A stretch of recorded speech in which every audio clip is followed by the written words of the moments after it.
Welcome to my favourite time of the week. It's Jonathan Bowman-Perks, and I'm very lucky to be with Hemmings MBE, OLY, which is Olympian, 6 times gold medalist, and in kayak. And we're talking about the topic of resilience. And Anna's just given an incredible presentation on resilience, and I wanted to pass on some of her wisdom and experience to you, the listeners. So, Anna, tell us a bit about your own story about how you came back from the brink and an experience of resilience and what you learned from that. Then we can go 1 or 2 tips perhaps after that.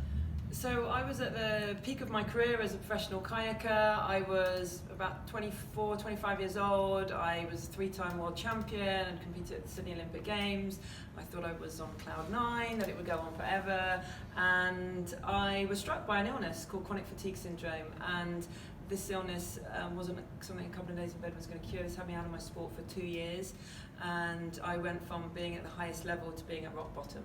And obviously that was pretty miserable, and you know, my spirits were dampened, and I was told that I would never race again, that there was no cure for the illness, and so it was a miserable, to say the least, time, frustrating in many ways. I didn't have a cure.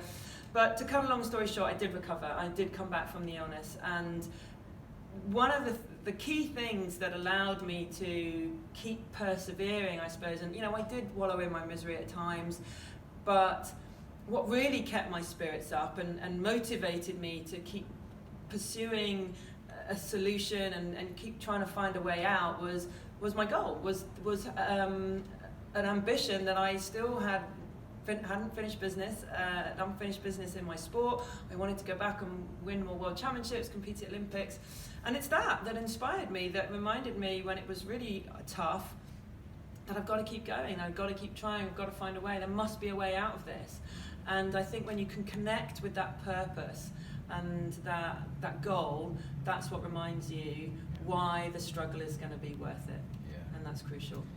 So powerful, the story, and then really, if you were to give 3 tips to people who are listening, they're overwhelmed, we discussed this before, they're in busy jobs, feeling completely overwhelmed, trying to work harder and harder with less and less resources, more pressure. What sort of 3 practical tips would you give people to be able to cope and be more resilient in such challenging times, in the age of overload? Yeah, so you know, I'm seeing this all the time in organisations, and we're going in, and the demands are constant, the workload is ever increasing, the stretched deadlines and targets, and it is challenging, and it's fast paced, and we're operating at this pace where people are lurching from one performance to another, from meeting to meeting.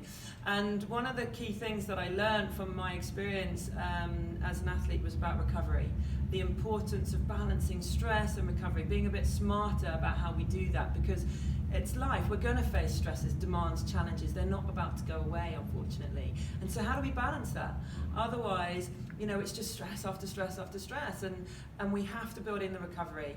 And this is one of the things that I've taken from sport, you know, that otherwise we just empty the tank, and we're just emptying it. We have this energy tank and it needs refilling.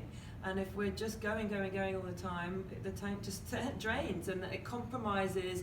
Constant energy expenditure without adequate recovery will compromise performance, our health, our energy, our well-being, and will lead to burnout.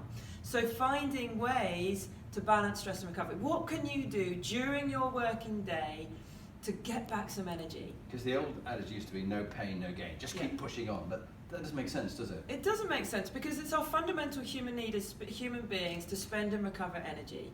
Otherwise, and everyone's going home exhausted every day, shattered. All they have left is the energy to sit at home in front of the TV and veg out. And why wouldn't it be better to go home feeling energized at the end of the day, to do exercise, to engage with friends, to work-life balance? And so for me, that means, you know, switching off during the day. What can I do? You know, we can only really focus for about 90 minutes. Neuroscience has showed us. So what are the things that, and you don't have to luckily recover for 90 minutes, otherwise we get nothing done. But what can we do in, you know, is it 2 or 3 minutes of deep breathing that will help to calm the mind? You know, our minds are racing. They're so full of everything. And just a couple of minutes of breathing will help to just clear that. Slow the thoughts down. rebalance the system. It energizes you. You feel calmer. You know, all of a sudden the shoulders come down. What else can you do to disconnect? Yeah. You know, what is it? Is it switching the phone off for 10 minutes? Oh, heaven forbid.